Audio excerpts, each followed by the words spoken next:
lot of people are anticipating that the Flood will return in Halo Infinite. And I agree, it's pretty likely that they will.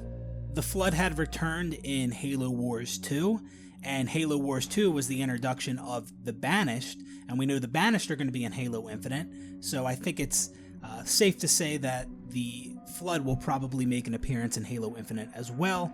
A little while back, there were some images circulating of Halo Infinite toys, and there were some pieces of the toy that looked reminiscent of the Flood, and I think there may even be certain Halo novels that hinted at the return of the Flood. So all in all, I think it's pretty safe to say that the Flood will probably return in Halo Infinite. And a lot of people seem excited about this, and trust me, I get it. I like seeing the Flood in Halo. I think the Flood is an interesting enemy. But the reason I don't want to see the Flood return is because we put an end to the Flood in Halo 3. We put an end to a lot of things in Halo 3. And I've always felt that in 343's Halo, they have undone a lot of things that we put an end to in Halo 3. Like, Halo 3 was supposed to be the end. We finished the fight. But in Halo 4 and Halo 5, Master Chief is back at it again, fighting some of the same enemies that we put an end to in Halo 3. Like, I always thought it was weird how in Halo 3, you are allied with the elites. Every elite in Halo 3 is an ally. And then in Halo 4, every elite you see is an enemy, and there's no brutes in the game, when the brutes were one of the main adversaries you fought in Halo 3. That always just seemed weird to me. So it kind of feels like that was one thing that was undone from Halo 3, being allied with the elites. Now, if the Flood is coming back, that's another thing that we apparently put an end to in Halo 3, but 343 is kind of reversing that. And I know some of you might argue, well, those things still happened in Halo 3, and they were still meaningful, but the Halo universe had evolved. And I get that, I do, but it just feels like reintroducing these enemies, it feels like it takes away a little bit from what you did in Halo 3. Like, if I play through Halo 3 now, and I complete the game, and I watch the ending, and, Master Chief says, it's finished, goes in his cryo tube, and it's over, I know that, it's not really finished at all. Like, no, Halo 4, you're right back at it. Halo 5, you're right back at fighting again. And Halo Infinite, you got a new threat. It's just, it wasn't over. I feel like the events of Halo 4 and Halo 5 kind of diminish the events of Halo 3 in a way. Because like I said, it just felt like Halo 3 was the conclusion. You finish the fight, and then in Halo 4, Halo 5, oh, never mind, just kidding. Never mind.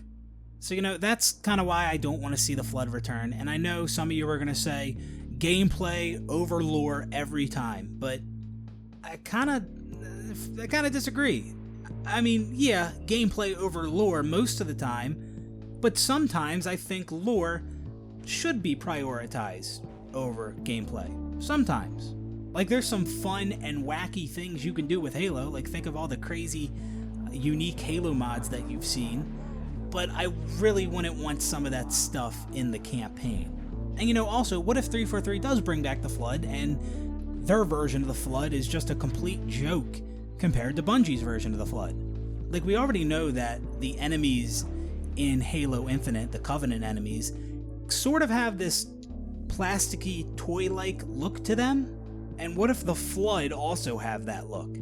Like, Halo 5 was rated T for teen. I don't know if we have the rating for Halo Infinite yet, but if it is a T rating, then I can only imagine that they will have to dumb down the Flood a little bit, and they won't look as intimidating as they did in Bungie's Halo games. Well, anyways, guys, that's going to do it for this one. Just a quick video today. I wanted to share that. The Flood... I like the Flood in Halo. The Flood might be very fun to fight in Halo Infinite. I understand you usually should put gameplay first over lore, but like I said, sometimes I think it's okay to prioritize the lore. I understand that in the Halo universe, it does make sense for the Flood to return, because if one Flood spore gets loose, then that could prove to be real disastrous, and the Flood could become a real threat again. But again, my main thing here is that reintroducing these enemies, it feels like it takes away from the events of Halo 3. it diminishes the importance of the things you accomplished in Halo 3. But yeah, that's going to do it for this one, guys. Just wanted to share that. Not saying this is a big deal or anything, but I just wanted to let you guys know how I felt about the Flood returning, and I'm curious to see if anyone else has felt the same way. Thank you guys for watching, and I'll see you tomorrow. Peace out, everybody.